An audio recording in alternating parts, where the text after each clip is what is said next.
Hello friends, knowledge versatile welcomes you. আজ আমরা কিছু এক্সেপশনাল কনস্ট্রাকশন নিয়ে আলোচনা করব, কিছু ব্যতিক্রমী গঠন। অর্থাৎ আমাদের মাতৃভাষায় যখন আমরা কোনো সেন্টেন্সকে বলি, সেটাকে যে পদ্ধতিতে বলি, যেভাবে বলি, ইংরেজিতে কিন্তু ঠিক একই রকম ভাবে আমরা বলতে পারি না। ইংরেজিতে বলতে গেলে তার ভিন্ন একটা রূপ চলে আসে, সেই সেন্টেন্সের কিন্তু ভিন্ন একটা অর্থ চলে আসে।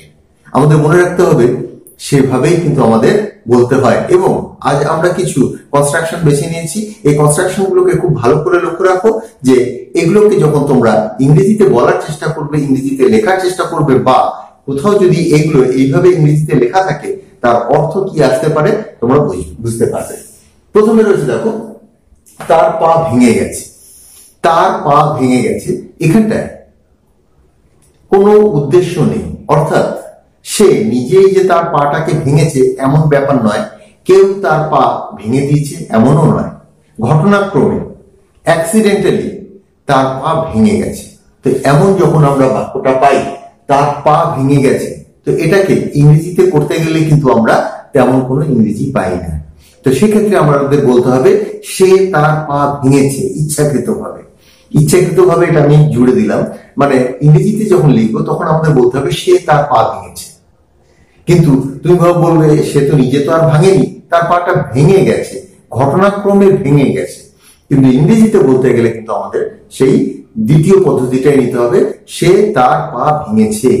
এইভাবে তার পা ভেঙে গেছে ইংরেজিতে যখন বলবে, প্রেজেন্ট পারফেক্ট টেন্সে রয়েছে she has broken her leg. she has broken her leg. সে তার পা ভেঙেছে। আমি একটা বাংলা করেও দিয়েছি, দেখো, সে তার পা ভেঙেছে।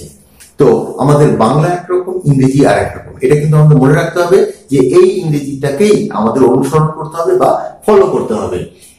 তার পা ভেঙে গেছে বা সে তার পা ভেঙেছে, এই দুটোরই ইংরেজি কিন্তু এটা, she has broken her leg। তো এই পার্টটা যদি দেওয়া থাকে, সে তার ভেঙেছে, সে তার পা ভেঙেছে, এটাও যদি দেওয়া থাকে, তবে খুব সহজেই আমরা ইংরেজিতে লিখতে পারি। কিন্তু যদি এই ফরম্যাটে থাকে, অর্থাৎ তার পা ভেঙে গেছে, এটা আমাদের কিন্তু প্রায়ই বলতে হয়। তো সেক্ষেত্রেও কিন্তু আমরা বলবো she has broken her leg। Next সেন্টেন্সে দেখো, তার জিভ পুড়ে গেছিল।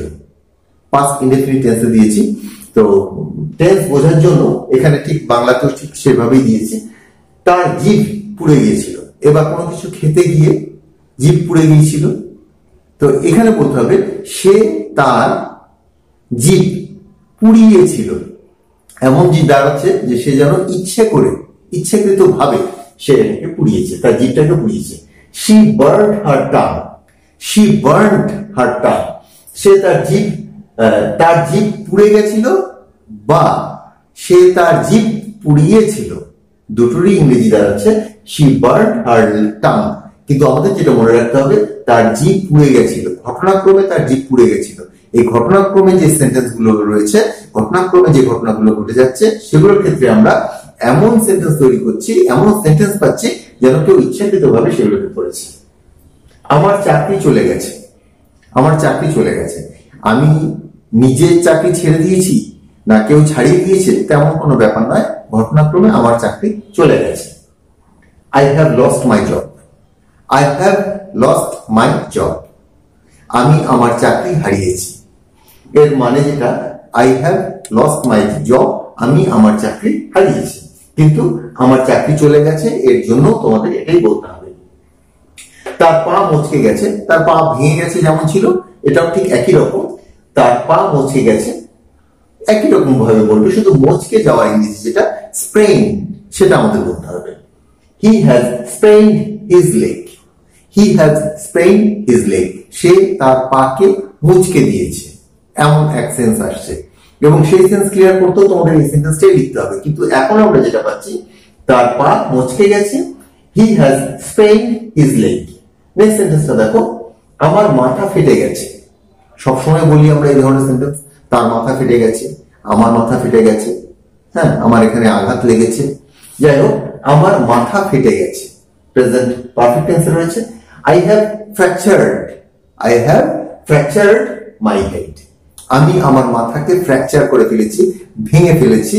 অর্থাৎ আমি আমার মাথাকে আঘাত করে ভেঙেছি, এমন সেন্স আসছে। কিন্তু বাস্তবে তেমন নয়। I have fractured my head.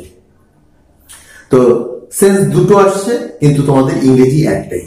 Next সেন্টেন্সটা দেখো, তপনের আঙুল কেটে গেছিল। পাস্ট ইনডেফিনিট টেন্সে রয়েছে, তপনের আঙ্গুল কেটে গিয়েছিল। কিভাবে কেটেছিল সেটা উল্লেখযোগ্য বেশি নয়, ঘটনাক্রমে তার আঙ্গুল কেটে গেছিল। কেউ কেটে দিয়েছিল না, সে নিজে ইচ্ছা করে কেটেছিল সেটা আমি বলতে চাই না। আমার ভার্সন যেটা সেটা হচ্ছে তপনের আঙ্গুল কেটে গিয়েছিল। একই রকম ভাবে আমাদের এটাকেও বলতে হবে, তপন তার আঙ্গুল কেটেছিল। সেন্টেন্সটা শুনলে বুঝতে হবে বা মনে হবে যে সে ইচ্ছে করে কেটেছে।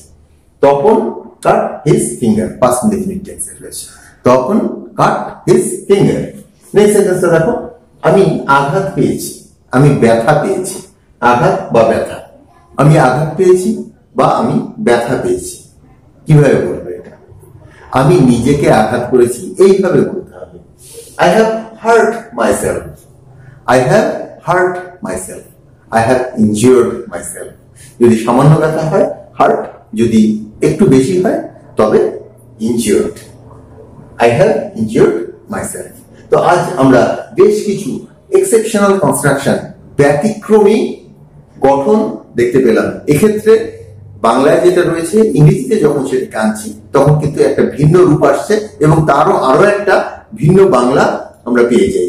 কিন্তু আমাদের মনে রাখতে হবে, এই ধরনের যে সেন্টেন্স গুলো রয়েছে সেগুলোকে ইংরেজি করতে গেলে কিন্তু আমাদের এইভাবে করতে হবে, যেটা শুনে বুঝিয়ে দেখে পড়ে মনে হবে যে কর্তা ইচ্ছাকৃত ভাবে কোনো কাজ করেছিল। তো আজকের আলোচনা এখানে শেষ করছি, পরবর্তী আলোচনায় আবার যোগ দেবো। Till then, bye, see you.